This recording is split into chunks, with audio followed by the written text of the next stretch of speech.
दोस्तों, छठ को पर्व नहीं बल्कि महापर्व कहा जाता है। यह त्योहार उत्तर प्रदेश, बिहार और झारखंड में बड़े हर्षोल्लास के साथ मनाया जाता है। इस साल छठ का महापर्व 17 नवंबर से शुरू हो गया है और इसका आखिरी दिन 20 नवंबर होगा। आज हम आपको छठी मैया के बारे में बताएंगे। छठ व्रत सबसे कठिन व्रतों में से एक माना जाता है। महिलाएं अपने बच्चों और परिवार की लंबी उम्र के लिए 36 घंटे का व्रत रखती हैं। 36 घंटे का व्रत रखने वाले व्यक्ति की संतान की रक्षा स्वयं भगवान सूर्य करते हैं। आइए दोस्तों, जानें कौन है छठी मैया। छठ में छठी मैया और सूर्यदेव की विशेष पूजा की जाती है। पौराणिक कथाओं के अनुसार छठी मैया को भगवान सूर्य की बहन और ब्रह्मदेव की मानस पुत्री कहा जाता है। कथाओं के अनुसार जब ब्रह्मदेव सृष्टि की रचना कर रहे थे तो उन्होंने खुद को 2 हिस्सों में बांट दिया। एक भाग को पुरुष के रूप में और दूसरे भाग को प्रकृति के रूप में विभाजित किया गया। इसके बाद प्रकृति को 6 भागों में बांट दिया गया, जिसमें छठा भाग छठी मैया थीं। भगवान शिव और माता पार्वती के पुत्र कार्तिकेय को पौराणिक कथाओं में छठी मैया के पति बताया गया है। आइए दोस्तों, जानें छठ पर्व मनाने के पीछे की प्रसिद्ध पौराणिक कथाएं, जो कि कुछ इस प्रकार हैं। 1. राजा प्रियवंद से जुड़ी है छठ पर्व की परंपरा। छठ पर्व से जुड़ी एक प्रसिद्ध पौराणिक कथा सतयुग के एक राजा प्रियवंद से जुड़ी हुई है। कहा जाता है कि राजा प्रियवंद निसंतान थे, जिसके कारण वे महर्षि कश्यप को अपनी समस्या बताते हैं।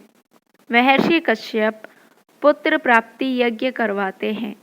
यज्ञ के दौरान बने प्रसाद को प्रियवंद की पत्नी को देते हैं। प्रियवंद की पत्नी खीर खाकर गर्भवती हो जाती है, लेकिन वह मृत पुत्र को जन्म देती है। इस वियोग में प्रियवंद अपना भी प्राण त्यागने लगते हैं कि उसी समय भगवान ब्रह्मा की मानस पुत्री देवसेना प्रकट होती हैं और वह राजा प्रियवंद को कहती हैं कि मैं सृष्टि की मूल प्रवृत्ति के छठे अंश से उत्पन्न हुई हूँ, इसलिए मेरा नाम षष्ठी है। अगर तुम षष्ठी के दिन मेरी पूजा करो और लोगों में इसका प्रचार प्रसार करो तो तुम्हें जल्द ही पुत्र प्राप्ति होगी। राजा प्रियवंद षष्ठी के दिन छठी माँ की बहुत ही विधि विधान पूर्वक पूजा करते हैं, जिसके बाद उन्हें पुत्र की प्राप्ति हो जाती है। दूसरी कथा महाभारत काल से भी जुड़ी है छठ पर्व की परंपरा। छठ पर्व की परंपरा महाभारत काल से जुड़ी हुई है। कहा जाता है कि महाभारत काल में सूर्य पुत्र कर्ण प्रतिदिन नहाने के बाद भगवान सूर्य को जल अर्पित करते थे। भगवान सूर्य की कृपा से ही कर्ण शक्तिशाली और महान योद्धा बने। उन्हीं से ही छठ पर्व की शुरुआत हुई। इतना ही नहीं, कहा जाता है कि द्रौपदी ने भी छठ व्रत किया था। जब जुए में 5 पांडव अपना राजपाट खो बैठते हैं, तब द्रौपदी भगवान सूर्य देव की पूजा आराधना करती है ताकि उन्हें दोबारा अपने खोए हुए राजपाट वापस मिल जाए। द्रौपदी छठ का व्रत रखती है और विधि विधान पूर्वक सूर्यदेव की पूजा करती है। इसके पश्चात 5 पांडवों को उनका राजपाट वापस मिल जाता है। माँ सीता ने भी किया था छठ व्रत। कहा जाता है कि 14 वर्ष का वनवास पूर्ण हो जाने के बाद जब माँ सीता अयोध्या लौटी, तब रावण वध के पाप से मुक्त होने के लिए उन्होंने ऋषि मुनियों के आदेश पर राजसूय करने का फैसला किया। इसके लिए वह मुग्दल ऋषि के आश्रम में जाती हैं, जहाँ पर मुग्दल ऋषि उन पर गंगाजल छिड़क कर उन्हें पवित्र करते हैं। उसके बाद माँ सीता कार्तिक मास के शुक्ल पक्ष की षष्ठी तिथि को सूर्यदेव की उपासना करती हैं। सप्तमी को सूर्योदय के समय जल अर्पित करके सूर्योदय से दोबारा आशीर्वाद प्राप्त करती हैं। आइए दोस्तों जानें छठ पूजा कैसे मनाया जाता है। छठ पर्व एक दिन या 2 दिन का पर्व नहीं है, यह महापर्व है। क्योंकि यह 4 दिन का पर्व होता है, छठ पर्व की शुरुआत 4 दिन पहले से ही कर दी जाती है। छठ पर्व के चारों दिन इस प्रकार हैं। 1. नहाएं खाएं। छठ पर्व का पहला दिन नहाएं खाएं कहलाता है। इस दिन छठ व्रत रखने वाली महिलाएं घर की साफ सफाई करके सुबह सुबह नहाती हैं और उसके बाद चावल, कद्दू या लौकी की सब्जी और चने दाल को बड़े नियम धर्म से बनाकर खाती हैं। 2. लोहंडा या खरना। छठ पर्व का दूसरा दिन खरना या लोहंडा के नाम से जाना जाता है।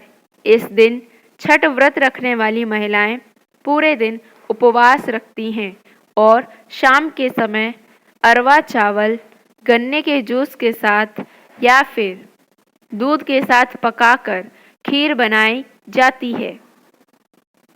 फिर सबसे पहले प्रसाद के रूप में सभी छठी व्रती खाती हैं, जिसे खरना कहा जाता है। उसके बाद घर के बाकी अन्य सदस्यों को प्रसाद स्वरूप यह खीर दी जाती है। 3. पहला अर्घ। छठ पर्व के तीसरे दिन सूर्यदेव को पहला अर्घ शाम के समय दिया जाता है। इस दिन सूर्यास्त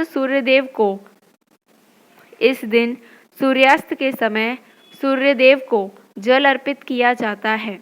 इस दिन पूरे दिन भर चहल पहल रहती है।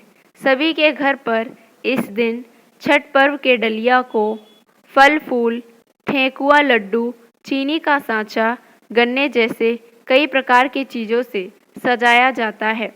उसके बाद पूरे परिवार सहित शाम के समय लोग डाल लेकर घाट पर पहुंचते हैं और फिर वहां पर डूबते सूरज को अर्घ देकर अपने घर और परिवार की समृद्धि और सुख के लिए प्रार्थना की जाती है।